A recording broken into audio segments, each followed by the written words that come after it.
तर विद्यार्थी मित्रांनो, ठाणे महानगरपालिका यांच्याकडून ही भरतीची जाहिरात निघालेली आहे. तर इथं बघू शकता, ठाणे महानगरपालिकेच्या छत्रपती शिवाजी महाराज रुग्णालय व राजीव गांधी वैद्यकीय महाविद्यालयाच्या आस्थापनेवरील खालील संवर्गातील जी पदे आहे, तर ती एकत्रित वेतनावर 179 दिवसाच्या कालावधीसाठी भरण्यासाठीची ही जाहिरात निघालेली आहे. तर उमेदवारांनी सर्व कागदपत्रे तसेच प्रमाणपत्रे मुलाखतीच्या वेळी 2 प्रतींमध्ये इथं सादर करायचे आहेत. त्यानंतर इथं उमेदवारांची मुलाखत घेतली जाईल. त्यानंतर इथं रिक्त पदांचा तपशील दिलेला आहे. पदाचे नाव व संख्या आहे. त्यानंतर शैक्षणिक पात्रता व अनुभव.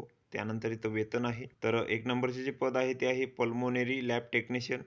तर याची इथे एक जागा आहे. तर यासाठी तुम्हाला विज्ञान शाखेची पदवी लागेल जीवशास्त्र विषयासह. त्यानंतर तुम्हाला इथं DMLT कोर्स लागेल आणि मान्यताप्राप्त विद्यापीठाकडील PPMT इन असल्यास तुम्हाला इथं प्राधान्य राहील. त्यानंतर शासकीय निमशासकीय इथं कामाचा अनुभव लागेल 3 वर्षाचा व मराठी भाषेचे ज्ञान तुम्हाला इथं लागणार आहे आणि वेतन तुम्हाला 25,000 मिळणार आहे. त्यानंतरचे पद आहे ECG टेक्निशियन. तर याची इथं 14 जागा आहेत. तर यासाठी तुम्हाला 12वी उत्तीर्ण लागणार आहे विज्ञान शाखेसह. त्यानंतर डिप्लोमा इन ECG टेक्नॉलॉजी या विषयाचे प्रशिक्षण तुम्ही पूर्ण केलेले असावे. त्यानंतर तुम्हाला इथं कामाचा अनुभव लागेल 3 वर्षाचा व मराठी भाषेचे ज्ञान लागेल आणि वेतन तुम्हाला 25,000 इतके मिळणार आहे. त्यानंतरचे जे पद आहे ते आहे ऑडिओमेट्री टेक्निशियन. तर याची इथं एक जागा आहे. तर यासाठी तुम्हाला विज्ञान शाखेची पदवी लागेल ऑडिओमेट्री टेक्निशियन विषयास. त्यानंतर तुम्हाला कामाचा अनुभव लागेल 3 वर्षाचा आणि मराठी भाषेचे ज्ञान लागेल आणि यासाठी तुम्हाला 25,000 इतके मानधन मिळणार आहे. त्यानंतरचे जे पद आहे ते आहे वार्ड क्लार्क. तर याची इथं 12 जागा आहेत. यासाठी तुम्हाला विज्ञान शाखेची पदवी लागेल.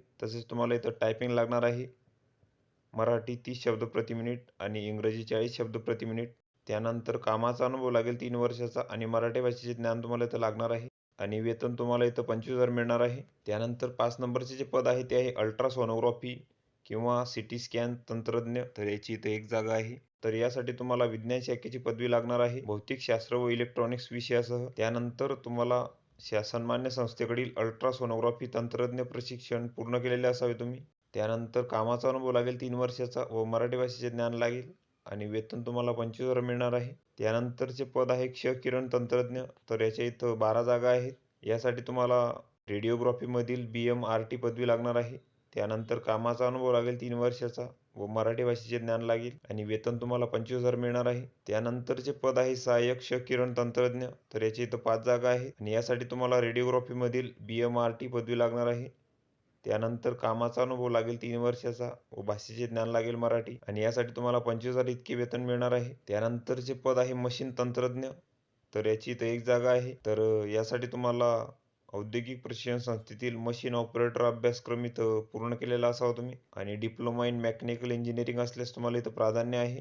त्यानंतर तुम्हाला कामाचा अनुभव लागेल 3 वर्षाचा व मराठी भाषेचे ज्ञान लागेल आणि यासाठी तुम्हाला 25,000 इतके मानधन मिळणार आहे. त्यानंतरचे पद आहे दंत तंत्रज्ञ. तर याच्या इथं 3 जागा आहे. तर तुम्हाला इथं 12वी उत्तीर्ण लागणार आहे विज्ञान विषयासह. त्यानंतर डेंटल कौन्सिल ऑफ इंडिया या संस्थेने मान्यता दिलेल्या डेंटल इन्स्टिट्यूट मार्फत घेतलेल्या डेंटल मेकॅनिकल कोर्सची अंतिम परीक्षा तुम्ही इथं उत्तीर्ण असायला हवे. त्यानंतर तुम्हाला कामाचा अनुभव लागेल 3 वर्षाचा व तुम्हाला इथं दंत तंत्रज्ञ म्हणून वैद्यकीय नोंदणी इथं तुम्हाला आवश्यक आहे आणि मराठी भाषेचे ज्ञान तुम्हाला लागेल आणि यासाठी तुम्हाला 25,000 इतके वेतन मिळणार आहे. त्यानंतरचे पद आहे ज्युनियर टेक्निशियन. तर याचे इथे 41 जागा आहे. तर यासाठी तुम्हाला विज्ञान शाखेची पदवी लागेल आणि तुम्हाला इथं DMLT कोर्स लागणार आहे. त्यानंतर कामाचा अनुभव लागेल 3 वर्षाचा व मराठी भाषेचे ज्ञान लागेल आणि वेतन तुम्हाला 25,000 मिळणार आहे. त्यानंतरचे पद आहे सिनियर टेक्निशियन. तर याच्या इथं 11 जागा आहेत.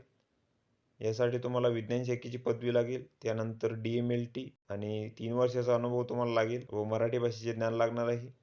यासाठी पण तुम्हाला 25,000 इतके वेतन मिळणार आहे. त्यानंतरचे पद आहे EEG टेक्निशियन. तर याची इथं एक जागा आहे. तर यासाठी तुम्हाला विज्ञान शाखेची पदवी लागेल. ESC व EEG टेक्निशियन इथं लागणार आहे. त्यानंतर कामाचा अनुभव लागेल 3 वर्षाचा व भाषेचे ज्ञान लागेल मराठी आणि वेतन तुम्हाला 25,000 मिळणार आहे. त्यानंतरचे पद आहे ब्लड बँक टेक्निशियन. तर याच्या इथं 10 जागा आहेत. यासाठी तुम्हाला विज्ञान शाखेची पदवी लागेल.